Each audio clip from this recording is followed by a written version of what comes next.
Hello student, कक्षा second, विषय हिंदी व्याकरण, टॉपिक काल यानी प्रकरण काल। तो चलाओ पढ़ते हैं। काल काल का अर्थ होता है समय, यानी काल का अर्थ होता है समय। तो समझिए, व्याकरण में क्रिया के होने के समय को काल कहते हैं, यानी व्याकरण में क्रिया के होने के समय को काल कहते हैं। तो नीचे कुछ चित्र दिए गए हैं। तो पहला चित्र देखिए, वर्षा का होना। दूसरा चित्र देखिए, धूप का खिलना। तीसरा चित्र देखिए, स्वच्छ आकाश, यानी वर्षा का होना, धूप का खिलना, स्वच्छ आकाश। तो ध्यानपूर्वक पढ़िए और समझिए। तो पहला वाक्य, कल आसमान साफ था, यानी कल आसमान साफ था। कल बीता हुआ समय, यानी कल बीता हुआ समय। दूसरा वाक्य, आज वर्षा हो रही है। आज वर्तमान समय, यानी आज वर्तमान समय। तीसरा वाक्य, कल धूप खिलेगी, यानी कल धूप खिलेगी। कल आने वाला समय, यानी कल आने वाला समय। ये भी समझिए, यह पेड़ मेरे दादाजी ने लगाया था, अब इस पर आम लगे हैं। अभी ये कच्चे हैं, जब ये पक जाएंगे तब हम इन्हें तोड़कर खाएंगे। यानी ये पेड़ मेरे दादाजी ने लगाया था, अब इस पर आम लगे हैं। अभी ये कच्चे हैं, जब ये पक जाएंगे तब हम इन्हें तोड़कर खाएंगे। समझिए। तो पहला पॉइंट है, पहले वाक्य से ज्ञात है कि आम का पेड़ लगाने का कार्य हो चुका है, यानी लगाया था।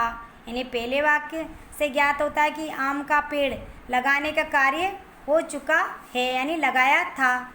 तो दूसरा पॉइंट है, दूसरे वाक्य से ज्ञात होता है कि इस समय फल लगे हुए हैं, यानी आम लगे हैं। यानी दूसरे वाक्य से ज्ञात होता है कि इस समय फल लगे हुए हैं, यानी आम लगे हैं।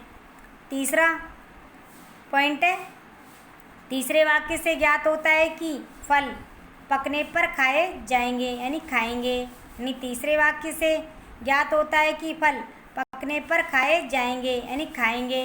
तो उपरोक्त वाक्यों से समय के 3 रूपों का बोध होता है।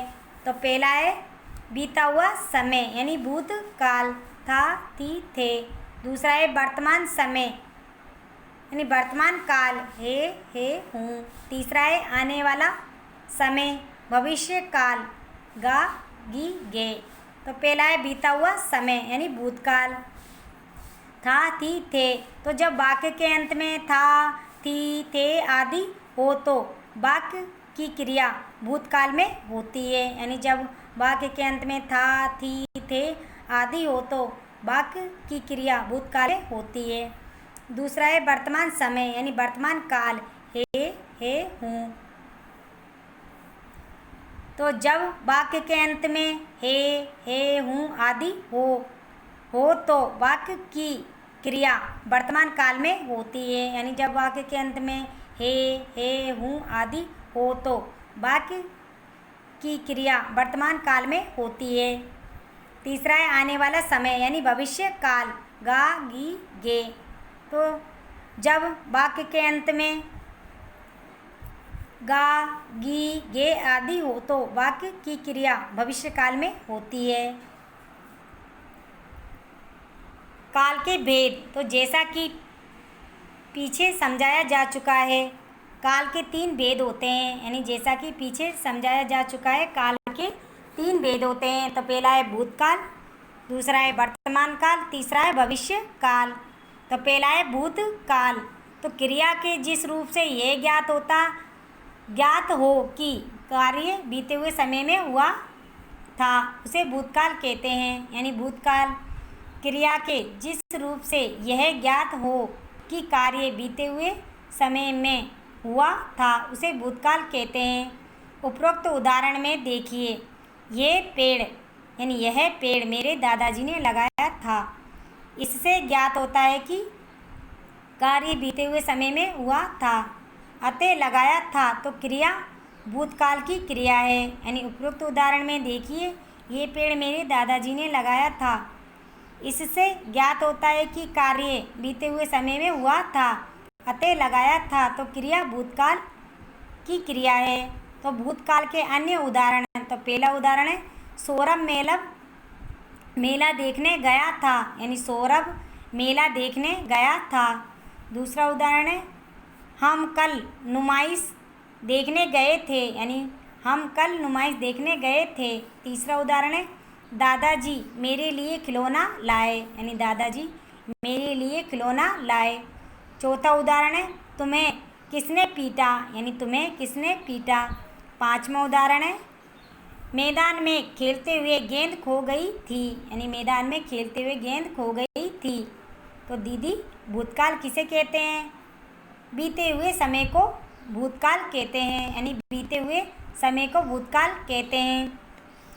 जब वाक्य के अंत में था, थी, थे, आ, ई, ए, सका, सके, सकी हो तो वाक्य की क्रिया भूतकाल में होती है, यानी जब वाक्य के अंत में था, थी, थे, आ, ई, ए, सका, सके, सकी हो तो वाक्य की क्रिया भूतकाल में होती है। दूसरा भेद है वर्तमान काल। तो वर्तमान काल क्रिया के जिस रूप से ये ज्ञात हो कि कार्य अभी हो रहा है उसे वर्तमान काल कहते हैं। उपरोक्त उदाहरण में इस पर आम लगे हैं, अभी ये कच्चे हैं, ये वाक्य अभी चल रहे हैं, समय का बोध कराते हैं, अतः यहाँ वर्तमान काल है। तो वर्तमान काल क्रिया के जिस रूप से ये ज्ञात हो कि कार्य अभी हो रहा है उसे वर्तमान काल कहते हैं। उपरोक्त उदाहरण में इस पर आम लगे हैं, अभी ये कच्चे हैं, ये वाक्य अभी चल रहे हैं, समय का बोध कराते हैं, अतः यहाँ वर्तमान काल है। तो वर्तमान काल के अन्य उदाहरण, तो पहला उदाहरण है मीता गीत गाती है, यानी मीता गीत गाती है। दूसरा उदाहरण है प्रभा स्कूल जा रही है, यानी प्रभा स्कूल जा रही है। तीसरा उदाहरण है क्या जया पढ़ रही है, यानी क्या जया पढ़ रही है। चौथा उदाहरण है मैं मशीन ठीक कर रहा हूँ, यानी मैं मशीन ठीक कर रहा हूँ। तो दीदी वर्तमान काल किसे कहते हैं?